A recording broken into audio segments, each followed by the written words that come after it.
نحمدہ و نصلی علی رسول کریم اما بعد. ہر ابتدا سے پہلے ہر انتہا کے بعد ذات نبی بلند ہے ذات خدا کے بعد. دنیا میں احترام کے قابل ہے جتنے لوگ میں سب کو مانتی ہوں مگر مصطفیٰ کے بعد. میرے واجب الاحترام معزز سامعین اور اساتذہ اکرام السلام علیکم. مجھے آج جس عنوان پر رب کشائی کرنے کا موقع ملا ہے وہ ہے عقیدہ ختم نبوت اور فتنہ تعدیانت. دنیا میں انبیاء کرام علیہ السلام کا سلسلہ حضرت آدم علیہ السلام سے شروع ہوا اور اس مقدس سلسلہ نبوت کا اختتام حضرت محمد صلی اللہ علیہ وسلم پر ہوا ہے.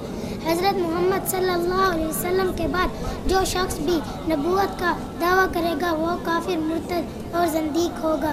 اس کا اسلام سے کوئی تعلق اور واسطہ نہیں ہو سکتا. وآخر دعوانا الحمدللہ.